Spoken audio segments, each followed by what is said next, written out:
Bismillahirrahmanirrahim. Alhamdulillah hamdan katsiran tayyiban mubarakan fih kama yuhibbu rabbuna wa yarda. Asyhadu an la ilaha illallah wahdahu la syarikalah wa asyhadu anna Muhammadan abduhu wa rasuluh sallallahu alaihi wa ala alihi wa sallama taslima katsira amma ba'd. Ikhwan wal akhwat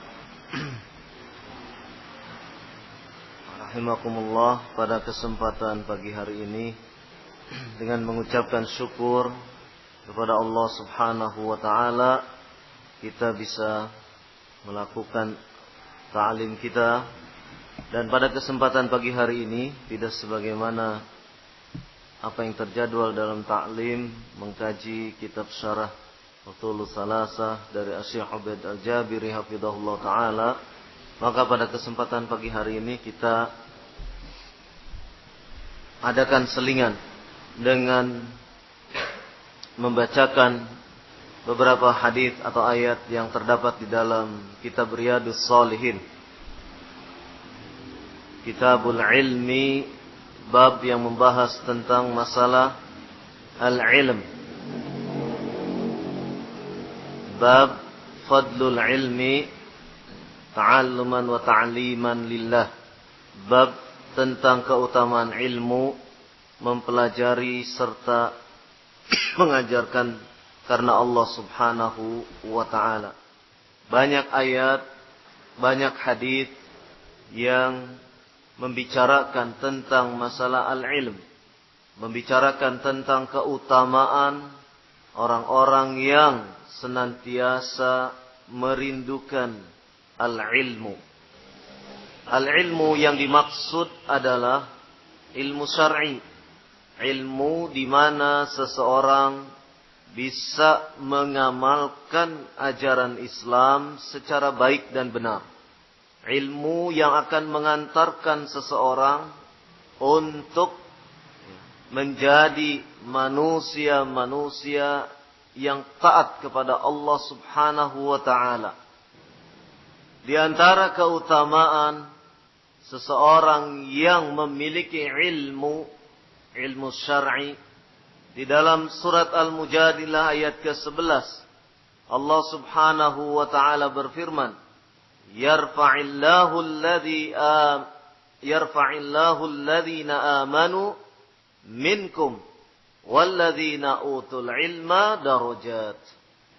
Yarfa'illahu alladzina amanu minkum, Allah telah meninggikan orang-orang yang beriman di antara kalian, walladzina utul ilma, dan orang-orang yang diberikan kepada mereka al-ilmu, diberikan kepada mereka ilmu. Darajat, beberapa derajat ketinggiannya.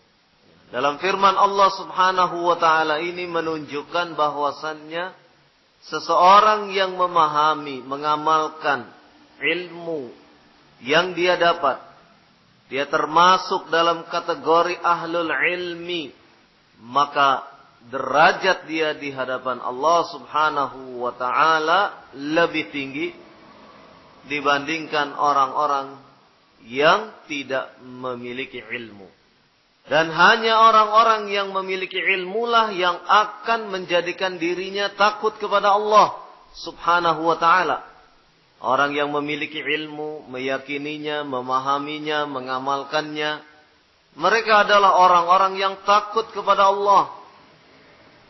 Sebagaimana dalam surat Fatir ayat ke-28, Allah Subhanahu wa ta'ala berfirman, Innama yakhshallaha min ibadihil ulama. Sesungguhnya yang takut kepada Allah dari hamba-hambanya al-ulama, yaitu para ulama. Al-ulama adalah jamak dari alim. Al-alim, al-alim artinya orang yang berilmu. Dia memiliki ilmu, dia mengamalkan ilmu. Itulah dikatakan al-alim. Ulama artinya kumpulan daripada orang-orang yang alim, orang-orang yang memiliki ilmu, Orang-orang yang memahami, meyakini tentang ilmu tersebut, kemudian dia mengamalkannya, itulah alim. Dan itulah ulama.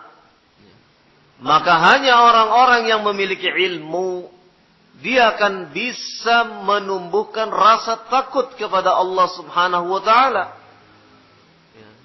Dia akan senantiasa menghindari perbuatan-perbuatan yang akan menjadikan dirinya tergelincir kepada siksa api neraka.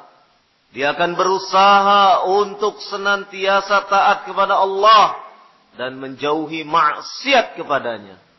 Orang-orang yang memiliki ilmu, dia akan merasa takut kepada Allah Subhanahu wa ta'ala. Dan orang yang memiliki ilmu adalah, atau orang yang senang dengan ilmu, mencari ilmu, atau orang-orang yang dia ingin memahami agama, faham agama, dirinya pandai memahami agama, mengamalkannya dalam kehidupan sehari-hari. Orang-orang ahlul ilmi adalah orang-orang yang demikian itu. Dan mereka adalah termasuk orang-orang yang mendapatkan kebaikan. Sebagaimana hadis dari Muawiyah radhiyallahu anhu, di mana dia berkata bahwasanya Rasulullah sallallahu alaihi wa ala alihi wasallam telah bersabda, "Man yuridillahu bihi khairan yufaqihu fid din." Barang siapa yang Allah kehendaki kebaikan pada diri seseorang, yufaqihu fid din, maka orang itu akan difahamkan tentang agama. Orang tersebut akan memahami agama, mencintai agama, mengamalkan agama, dan itulah tanda-tanda bahwasannya Allah memberikan kebaikan kepada dia. Tanda seseorang itu mendapatkan khairan, kebaikan, adalah dia difahamkan dalam masalah agama. Ini tentu saja merupakan keutamaan, karena tidak semua manusia, tidak semua hamba Allah diperlakukan seperti ini. Tidak semua manusia mendapatkan karunia untuk bisa memahami agama secara baik dan benar. Banyak orang yang pandai berbahasa Arab, tetapi perilakunya jauh dari apa yang dikehendaki oleh Allah dan Rasulnya. Banyak orang yang membawa bendera Islam, tetapi perilakunya tidak menunjukkan bahwasannya dia seorang Muslim yang baik. Oleh karena itu, belum tentu seseorang yang kemudian dianggap melakukan satu bentuk-bentuk kegiatan yang itu seakan-akan warna dari agama, padahal senyatanya tidak lebih daripada dia melakukan sesuatu yang menjauhi Allah dan Rasulnya. Maka tidak mengherankan apabila dia memahami agama hanya untuk kepentingan-kepentingan sesaat, tujuan-tujuan dunia, maka yang dia dapat hanyalah sebatas apa yang dia inginkan, sebatas apa yang dia cita-citakan. Berbeda apabila seseorang menuntut ilmu dalam rangka untuk menegakkan kalimat Allah, dalam rangka untuk semata-mata karena Allah, maka Allah akan memberikan keutamaan-keutamaan bagi dirinya. Oleh karena itu banyak orang yang pandai secara keilmuan tentang Islam, tetapi belum tentu dia bisa mengamalkan. Dia hanya menjadi seorang Islamolog, hanya pandai dalam masalah ilmu-ilmu Islam, tetapi amaliyahnya jauh panggang dari api. Tidak menyentuh hatinya. Ajaran-ajaran agama yang dia pelajari tidak meresap ke dalam hati. Perilakunya tidak menunjukkan kalau dia seorang yang agamis, seorang yang taat kepada Allah dan Rasulnya, maka seseorang mencari ilmu syariat adalah dalam rangka semata-mata ikhlas karena Allah, maka Allah akan memberikan keutamaan bagi dirinya. Maka ikhwafiddin azakumullah, keutamaan lain daripada seseorang dalam kaitannya dengan ilmu ini, keutamaan lainnya sebagaimana ditunjukkan dalam hadis dari Abi Hurairah radhiyallahu anhu, anna Rasulullah sallallahu alaihi wa ala alihi wasallam qala, "Wa man salaka tariqan yaltamisu fihi ilman, sahhalallahu lahu tariqan ilal jannah." Rawahu Muslim.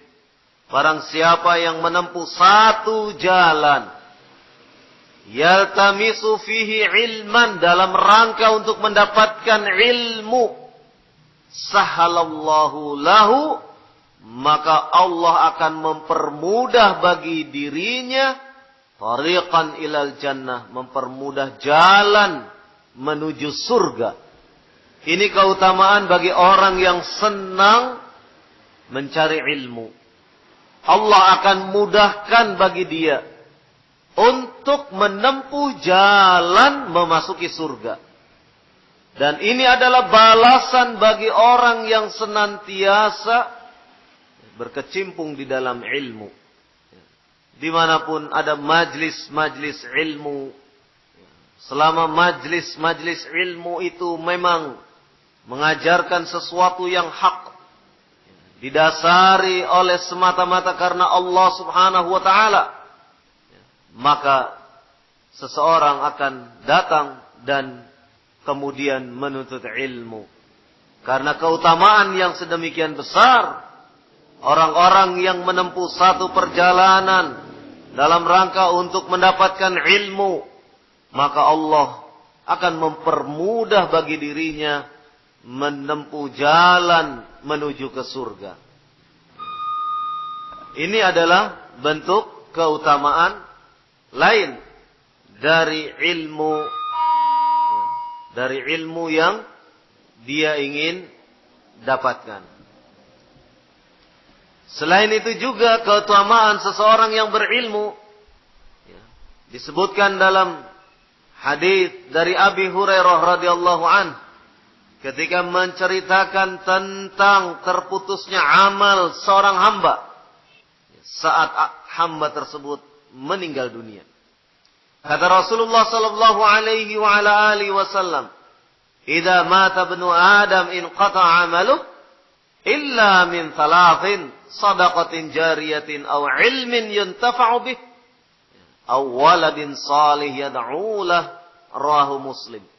Apabila manusia mati, inqata'a 'amaluhu, maka terputus amalnya, kecuali dalam hal 3 keadaan. Yang pertama, shadaqatin jariyah, sedekah yang terus mengalir. Walaupun orang yang telah menyedekahkan harta meninggal dunia, tetapi sedekahnya terus mengalir pahalanya untuk dia, tidak terputus. Yang kedua adalah ilmu yuntafa'u bih, ilmu yang bermanfaat, yang dimanfaatkan. Ilmu yang dia tinggalkan terus memberi manfaat. Seseorang mengajarkan anak-anak kecil membaca Al-Quran, kemudian sampai dewasa, sampai usia lanjut, si anak ini terus membaca Al-Quran. Sementara yang mengajarnya telah meninggal dunia. Maka pahala orang yang membaca Al-Quran dengan sebab dari gurunya ini, pahala itu terus mengalir. Ini adalah keutamaan dari orang yang senantiasa berusaha di atas ilmu. Berusaha berkecimpung dalam kaitannya dengan ilmu. Dia akan senantiasa untuk memberikan kebaikan-kebaikan. Dan manakala dia telah meninggal dunia, maka kebaikan-kebaikan yang dia tanam akan melahirkan kebaikan-kebaikan bagi dirinya dan pahalanya terus mengalir. Dan yang ketiga, awaladin salih yad'ulah, yaitu anak soleh yang mendoakannya. Mendoakan orang tua yang telah meninggal dunia. Ini pun tidak akan terputus. Selama anak soleh itu terus mendoakan orang tuanya, maka doanya sampai kepada orang tua yang telah meninggal dunia tersebut. Syahid daripada hadis ini, keutamaan ilmu. Di mana seseorang memberikan ilmu yang bermanfaat kepada orang lain dan orang lain ini terus mengerjakan, mengamalkannya, maka dia akan menuai pahala walaupun dia sudah meninggal dunia. Pahalanya terus mengalir. Dan demikian pula seseorang yang berusaha mengajak orang lain untuk berilmu, maka dia pun akan terus mendapatkan kebaikan-kebaikan. Berdasarkan hadis dari Sahal bin Sa'ad radhiyallahu anhu, anna Rasulullah sallallahu alaihi wa ala alihi wasallam qala li Ali radhiyallahu anhu, Nabi sallallahu alaihi wasallam berpesan kepada Ali bin Abi Thalib radhiyallahu anhu, fa wallahi la yahdiyallahu bika rajulan wahidan khairul lak min ayyakuna laka humrun na'am. Demi Allah, sesungguhnya Allah memberi hidayah kepada seseorang dengan melalui perantaraanmu. Khairun laka, itu lebih baik min ayyakuna laka, daripada engkau mendapatkan humrun na'am, yaitu unta merah. Unta merah adalah merupakan kiasan, analogi untuk sesuatu yang mulia. Disebutkan asraful amwalil Arab, harta kekayaan yang paling tinggi nilainya di kalangan orang Arab itu adalah humrun na'am, unta merah. Oleh karena itulah Nabi sallallahu alaihi wa ala alihi wasallam mengiaskan seseorang yang mengajak orang lain untuk mendapatkan ilmu, sehingga kemudian orang tersebut mendapatkan hidayah dari Allah Subhanahu wa taala, menjadi orang-orang yang baik, menjadi orang-orang yang kemudian bertafaquh fid din. Maka orang yang mengajak kebaikan ini, dia dikatakan oleh Rasulullah sallallahu alaihi wasallam itu lebih baik daripada dia mendapatkan unta merah. Lebih baik daripada dia mendapatkan sesuatu yang paling berharga di dunia ini. Karena sesungguhnya ketika dia telah menunjuki seseorang untuk mendapatkan hidayah, maka orang yang menunjuki seseorang sehingga dapat hidayah ini terus mendapatkan pahala. Terus menerus dia mendapatkan pahala. Dan ini adalah keutamaan dari adanya ilmu. Oleh karena itulah seseorang yang mengajarkan ilmu, dia akan terus berupaya agar ilmu itu terus membawa kebaikan-kebaikan. Dan dari Abi Hurairah radhiyallahu anhu, dia berkata, sami'tu Rasulullah sallallahu alaihi wasallam yaqul, ad-dunya mal'unatun. Dunia itu dilaknat. Dunia itu dilaknat. Dunia itu sesuatu yang terkutuk. Mal'unun ma fiha, dan dilaknat juga sesuatu yang ada di dalamnya. Illa zikrullah ta'ala, kecuali berzikir kepada Allah ta'ala. Wa mawalahu, dan kecuali orang yang taat kepada Allah, berusaha untuk menaati Allah subhanahu wa ta'ala. Apa-apa yang membawa ketaatan kepada Allah, itu bukan sesuatu yang dilaknat. Wa aliman, dan orang yang berilmu, beramal dengan ilmu yang disandangnya. Au muta'alliman, atau orang yang mengajarkan ilmu itu sendiri. Jadi pada intinya dunia itu adalah sesuatu yang dikutuk, sesuatu yang dilaknat. Dan apa-apa yang ada di dalam dunia itu adalah juga sesuatu yang dilaknat. Kecuali zikrallahi ta'ala. Berzikir kepada Allah ta'ala. Wa mawalahu. Dan kecuali ketaatan kepada Allah. Dalam rangka ketaatan kepada Allah. Wa aliman, dan orang yang alim. Au muta'alliman, atau orang yang mengajarkan tentang ilmu. Hadis diriwayatkan oleh Imam Tirmidzi wa qala haditsun hasanun.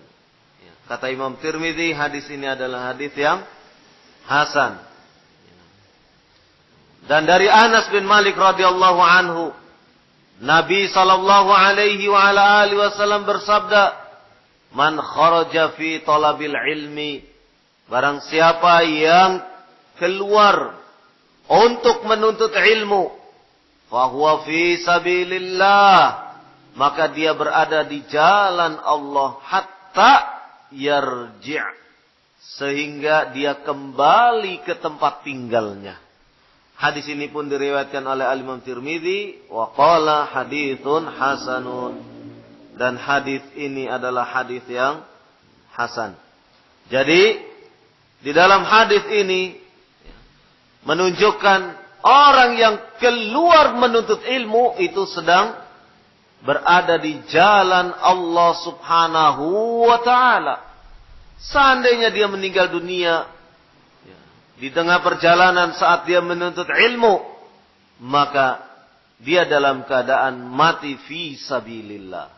Mati di atas jalan Allah subhanahu wa ta'ala.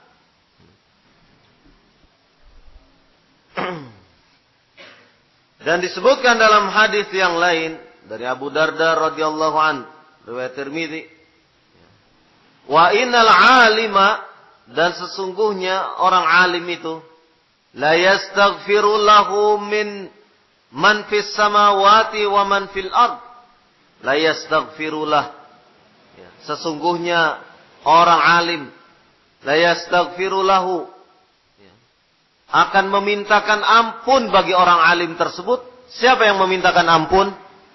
Man fis samawati, apa-apa yang ada, orang-orang yang ada di, atau sesuatu yang ada di atas langit. Yang ada di atas langit memohonkan ampun bagi seorang alim. Wa man fil ardi, dan apapun yang ada di atas bumi juga memintakan ampun kepada seorang alim. Hatal hitanu fil ma, sampai-sampai ikan yang ada di dalam air pun la yastaghfirullah, ikan tersebut memohonkan ampun bagi seorang alim. Wa fadlul alim, keutamaan orang yang alim, alal abid, atas orang yang ahli ibadah. Al-abid maknanya adalah ahli ibadah. Kafadlil qamari ala sairil kawakib, sebagaimana keutamaan bulan purnama di tengah-tengah segenap kawakib, yaitu bintang-bintang. Kita bisa bayangkan bulan purnama berada di tengah bintang-bintang. Mana yang paling terang? Mana yang paling menonjol dilihat oleh mata? Tentu bulan purnama itu. Seperti itulah keutamaan al-alim alal abid. Seperti itulah keutamaan orang yang alim, orang yang banyak ilmu dan pandai mengamalkannya, dibandingkan orang yang ahli agama, ahli ibadah. Orang yang ahli ibadah, dia beribadah, maka ibadahnya semata-mata untuk dirinya. Sementara seorang yang alim, dia mengajarkan ilmu, dia mengamalkan ilmu bukan semata-mata untuk dirinya, tetapi untuk kebaikan orang lain.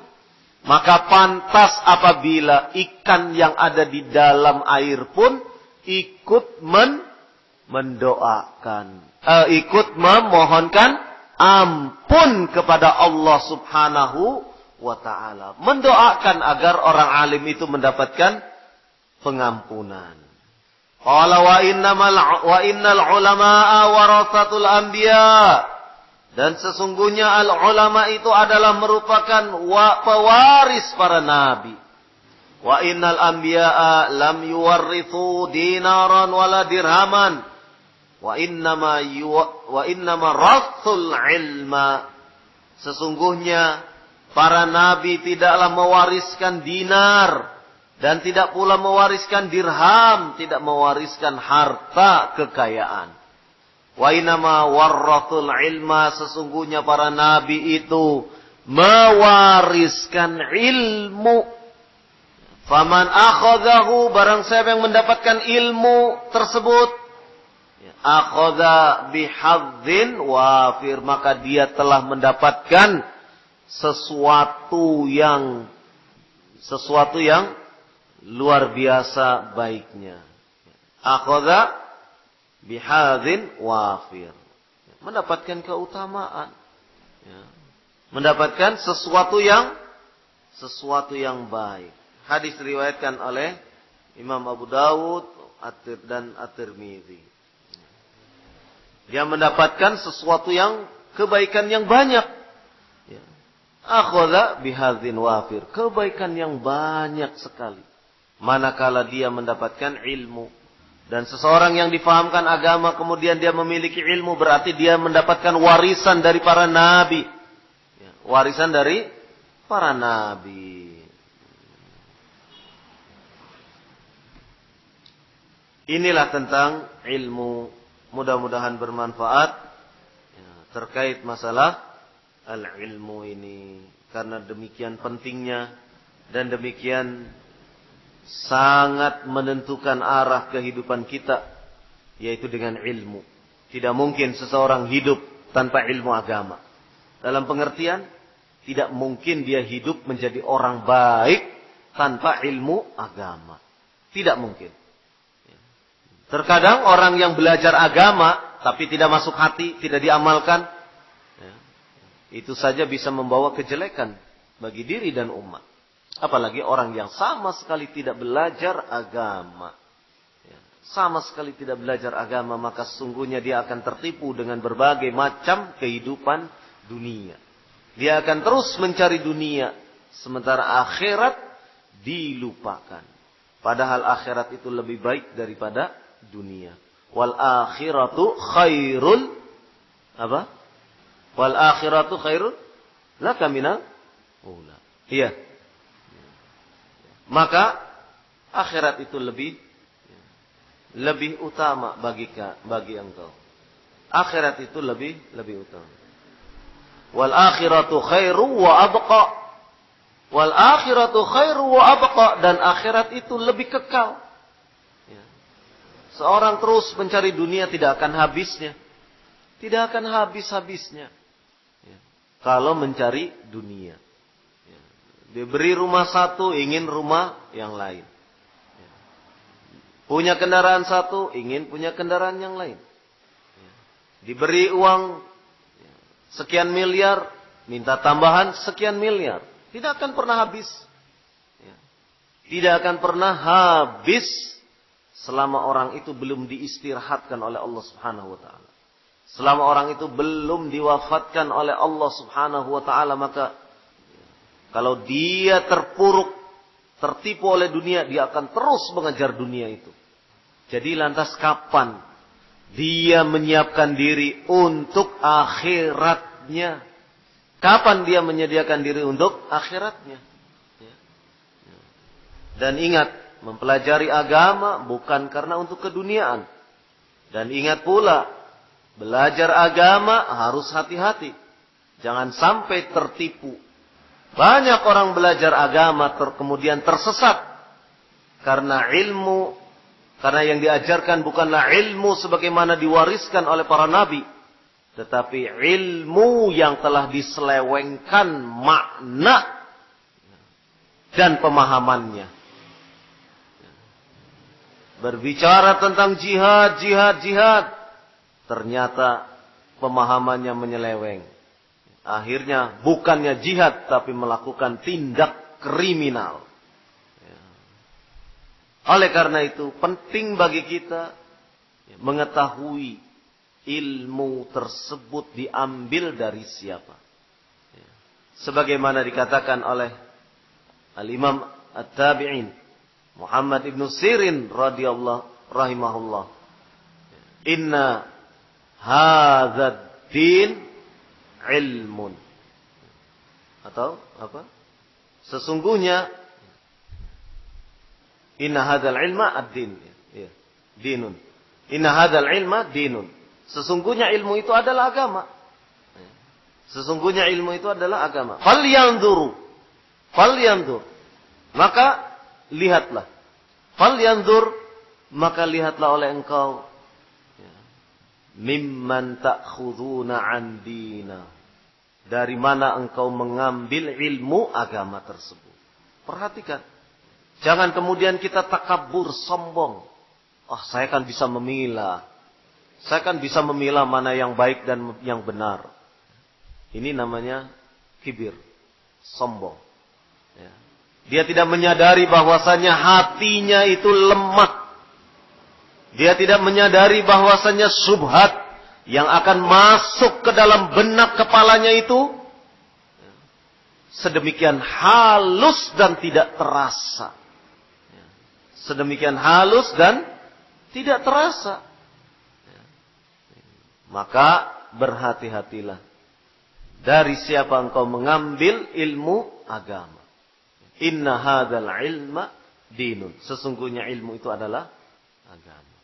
Falyanzur mimman ta'khuduna dinahum. Maka perhatikanlah dari siapa engkau mengambil agamanya. Ini penting bagi kita karena sedemikian banyak orang-orang yang kemudian karena tidak hati-hati di dalam mengambil pemahaman, kemudian terkena syubhatnya. Satu contoh, seorang bertanya, Ustaz, benarkah Ustaz itu ditahzir oleh para ulama? Jawabannya, selama ini saya tidak pernah mendapati kalimat tahzir untuk saya. Kalau orang tidak mengenal watak orang ini akan tertipu. Kalau dia suka berdusta, kalau dia suka bersilat lidah, akan tertipu. Bayangkan, dia menggunakan kalimat, selama ini saya tidak pernah mendapatkan kalimat tahzir. Kalimat tahzir memang betul, tidak ada para ulama mengatakan, fulan ditahzir atau yuhadzir minhu. Tidak ada tahzirnya itu, tidak ada. Tapi para ulama mengatakan dia ahlul bid'ah, mubtadi', ada. Kan begitu. Kalau ulama mentahzir, tidak ada kalimat tahzirnya, tidak ada. Siapa cari ulama yang manapun tidak ada ya. Menggunakan kata, kan dia mengatakan kalimat tahzir. Kata-kata tahzir itu memang tidak ada. Tapi ini adalah merupakan bentuk untuk kemudian menjadikan seseorang tertipu oleh susunan kalimat, susunan kata. Benar para ulama tidak mentahzir dalam pengertian mengeluarkan kalimat tahzir. Kata tahzir tidak ada dari para ulama. Tapi kalau ulama menyatakan dia mubtadi', ada. Lah kalau sudah kalau kemudian ulama mengatakan dia mubtadi', apa terus kemudian kita boleh mengambil ilmu darinya? Nah, itulah yang disebut tahzir.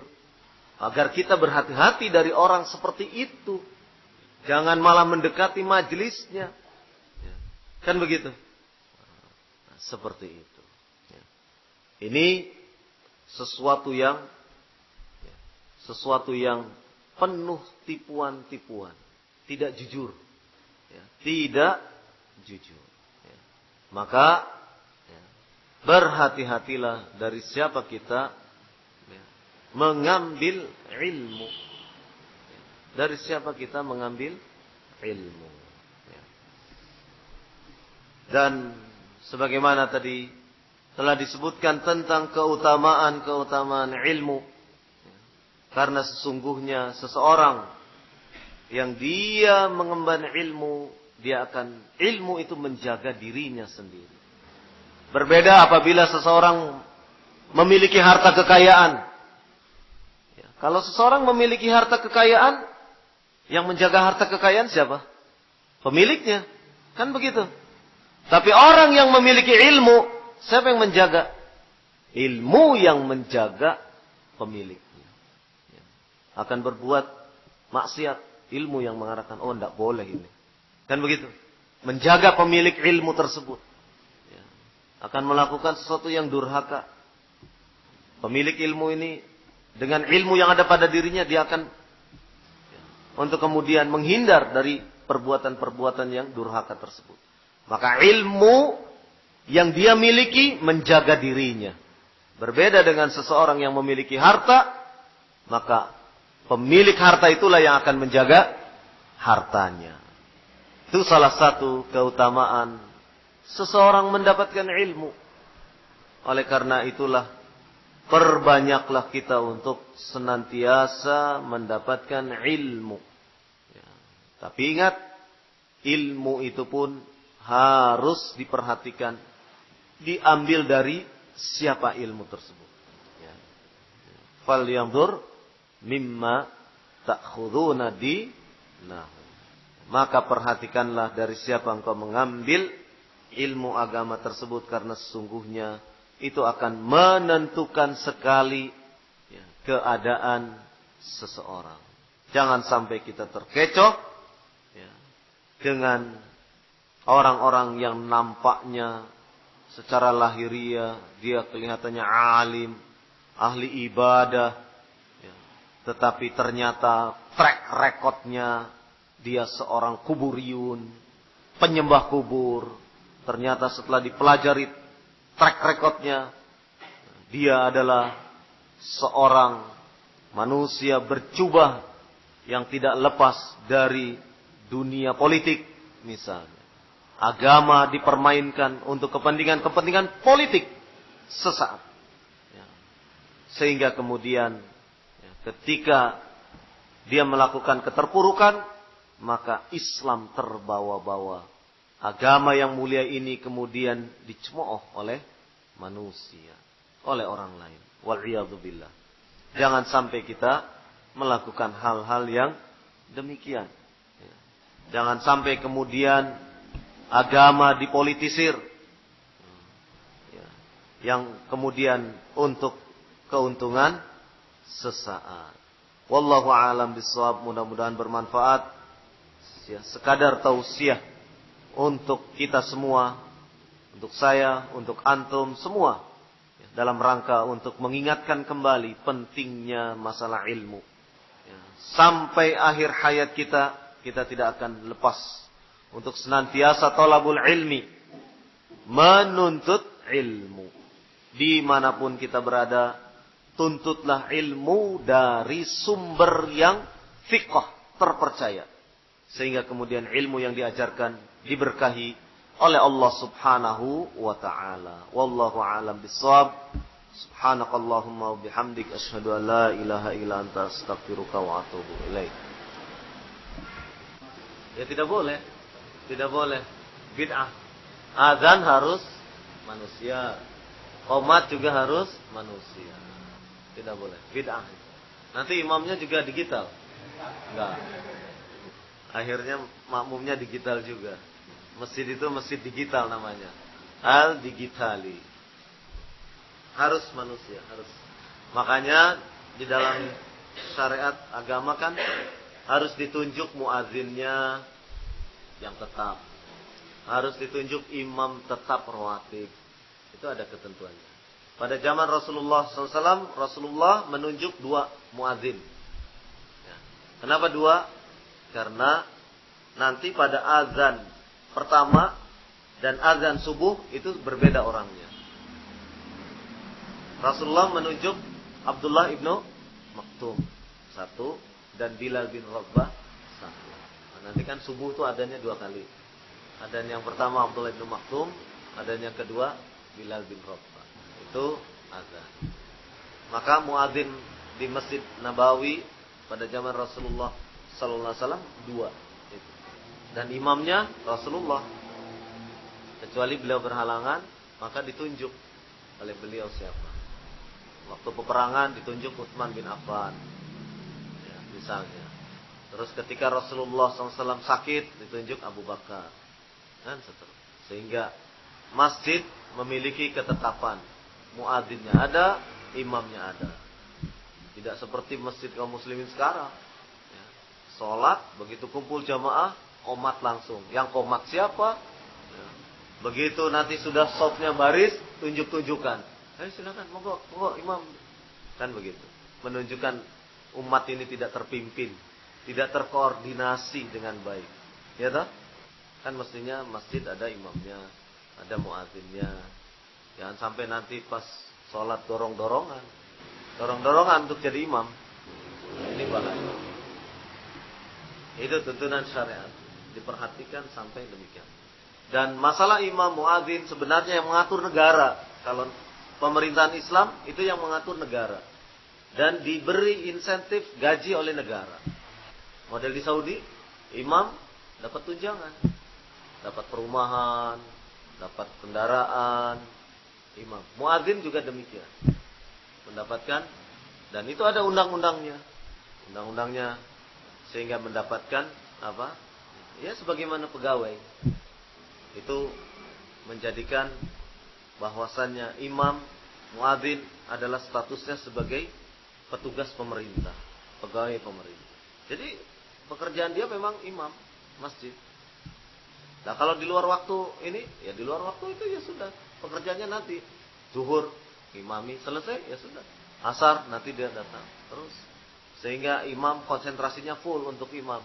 Ya, murojaah hafalannya, Al-Qur'annya, kan begitu. Kalau kita kan enggak. Negara kita belum sampai memperhatikan seperti itu. Di EKTP memang ada daftar isiannya. Pekerjaan imam masjid itu ada di EKTP. Pekerjaan ustadz itu ada. Tapi kan orang, wah masa pekerjaan imam masjid nggak ada gajinya.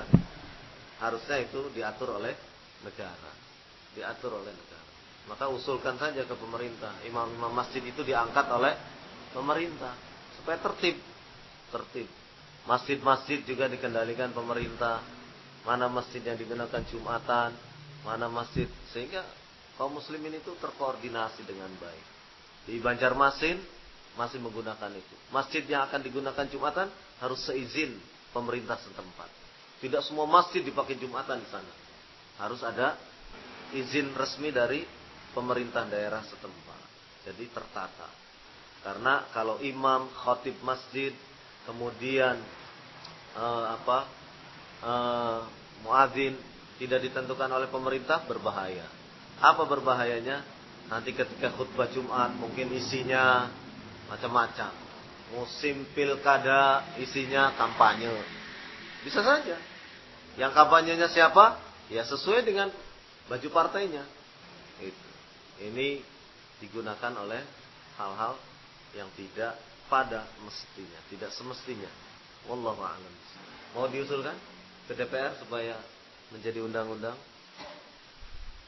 Alhamdulillah. Baik, sampai di sini dulu. Subhanakallahumma wa bihamdika, asyhadu an la ilaha illa anta